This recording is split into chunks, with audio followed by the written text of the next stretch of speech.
Hello everyone, नमस्कार आप सभी को। आज इस 321वें दिन के वीडियो में आप सभी का स्वागत है। आइए कुछ महत्वपूर्ण प्रश्नों को देखते हैं जो आने वाली संगीत की प्रतियोगी परीक्षाओं में पूछे जा सकते हैं। ठीक है, आज का पहला प्रश्न है, स्फुरित गमक का मात्रा काल है।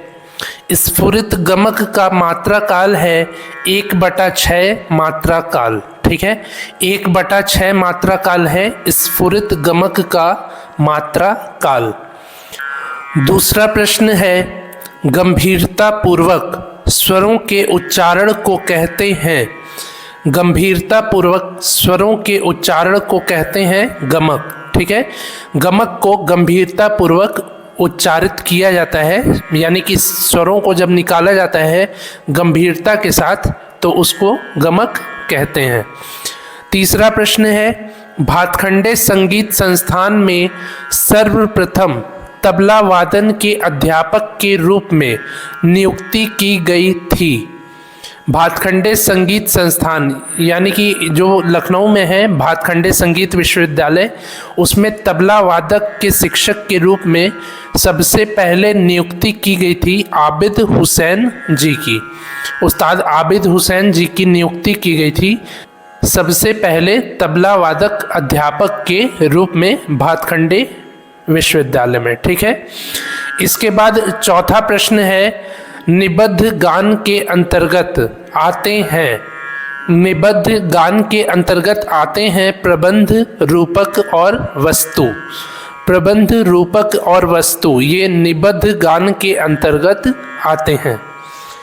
पांचवा प्रश्न है, तालबद्ध संगीत रचना क्या कहलाती है।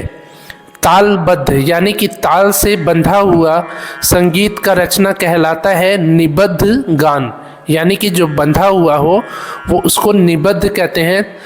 निबद्ध गान कहलाता है तालबद्ध संगीत रचना। ठीक है, इसके बाद छठवां प्रश्न है, भपंग वाद्य यंत्र को बंगाल में जाना जाता है। भपंग वाद्य यंत्र, भपंग या इसको शायद बपंग कहते हैं, वैसे भपंग सही है। ठीक है, आप बताइएगा अगर गलत हो तो कमेंट में। भपंग वाद्य यंत्र को बंगाल में जाना जाता है आनंद लहरी के नाम से। आनंद लहरी के नाम से भपंग वाद्य यंत्र को जाना जाता है। सातवां प्रश्न है, टप्पा का गायन किया जाता है। टप्पा का गायन किया जाता है पंजाबी भाषा में। ये पंजाब के कबीलों के द्वारा गाया जाता था टप्पा गायन शैली को। तो टप्पा जो गायन शैली है इसका गायन किया जाता है पंजाबी भाषा में पंजाब के कबीलों के द्वारा। ठीक है, इसके बाद आठवां प्रश्न है, लक्ष्मी ताल की कुआड़ आएगी। लक्ष्मी ताल की कुआड़ आएगी 14 सही 2/5 मात्रा में।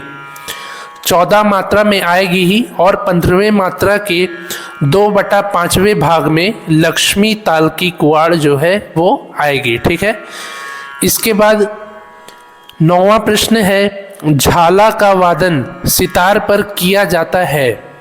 झाला का वादन सितार पर किया जाता है अंत में जो है झाला का वादन किया जाता है। इसके बाद 10वां प्रश्न है, भारतीय संगीत में होरी के कितने प्रकार प्रचलित हैं। भारतीय संगीत में होरी के 2 प्रकार प्रचलित हैं, एक कच्ची होरी और एक पक्की होरी। इसके बाद 11वां प्रश्न है, टुकड़े में अधिकतम कितनी आवृत्तियां होती हैं। टुकड़े में अधिकतम आवृत्तियां होती हैं 3 आवृत्तियां होती हैं टुकड़े में। ठीक है, इसके बाद 12वां प्रश्न है, राग के स्वरों में द्रुत लय में निबद्ध विभिन्न गमकों से युक्त तकनीक किस नाम से जानी जाती है। राग के स्वरों में द्रुत लय में निबद्ध विभिन्न गमकों से युक्त तकनीक को जाना जाता है झाला के नाम से। झाला में जो है गमक का प्रयोग होता है और द्रुत लय में होता है। ठीक है, द्रुत लय में निबद्ध विभिन्न गमकों से युक्त तकनीक को झाला कहते हैं। 13वां प्रश्न है, किस राग में ऋषभ स्वर की अपेक्षा गंधार स्वर का अधिक प्रयोग होता है? तो ये राग है दरबारी कान्हड़ा राग। दरबारी कान्हड़ा राग में ऋषभ यानी कि रे स्वर की अपेक्षा गंधार यानी कि ग स्वर पर अधिक बल दिया जाता है। 14वां प्रश्न है, अख्तर पिया के नाम से कौन सा शासक जाना जाता है? अख्तर पिया के नाम से जाना जाता है नवाब वाजिद अली शाह जी को। ठीक है, नवाब वाजिद अली शाह जी को अख्तर पिया के नाम से जाना जाता है। 15वां प्रश्न है, संगीत के लिए आवश्यक रूप से कितनी आवृत्तियों की ध्वनि निश्चित की गई है? संगीत के लिए आवश्यक रूप से 40 आवृत्तियों की ध्वनि को निश्चित किया गया है। 40 आवृत्ति यानी कि 40 आवृत्ति की ध्वनियों को संगीत के लिए सुलभ माना गया है, निश्चित किया गया है। इसके बाद 16वां प्रश्न है, अलाउद्दीन खिलजी के दरबार में थे। अलाउद्दीन खिलजी के दरबार में थे अमीर खुसरो। अमीर खुसरो जो है ये अलाउद्दीन खिलजी के दरबारी गायक थे। 17वां प्रश्न है, भारतीय संगीत विद्वानों द्वारा किस कंठ साधना को उपयुक्त माध्यम बताया गया है?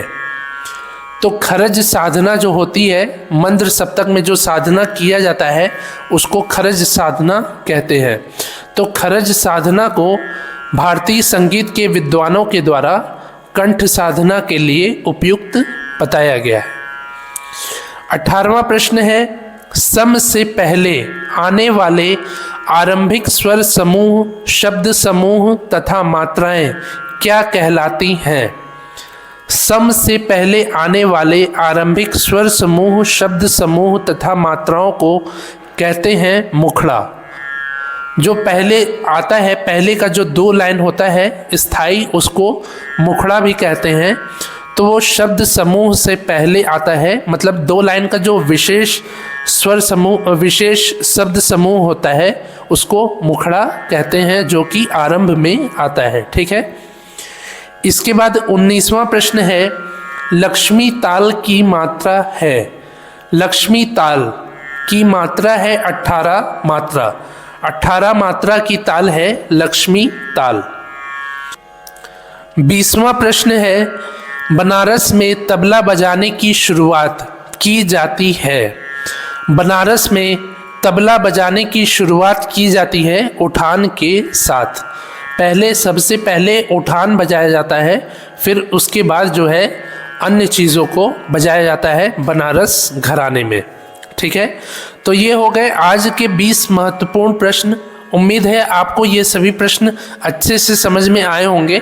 यदि समझ में आए हों तो आप इस वीडियो को लाइक करिए और ज़्यादा से ज़्यादा अपने दोस्तों से शेयर भी करिए, ताकि उनकी भी मदद हो सके, उनको भी आने वाली प्रतियोगी परीक्षाओं की अच्छे से तैयारी वे भी कर सके। ठीक है, आज ये 321वें दिन का वीडियो मैंने बनाया है।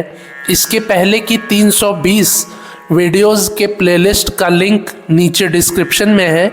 यदि आपने अभी तक उन महत्वपूर्ण वीडियोस को नहीं देखा है तो अवश्य ही देख लीजिए, जिससे कि आने वाली प्रतियोगी परीक्षाओं की आपकी अच्छे से तैयारी हो जाएगी। ठीक है, तो मिलते हैं ऐसे ही अगले नए वीडियो में। तब तक के लिए नमस्कार, धन्यवाद।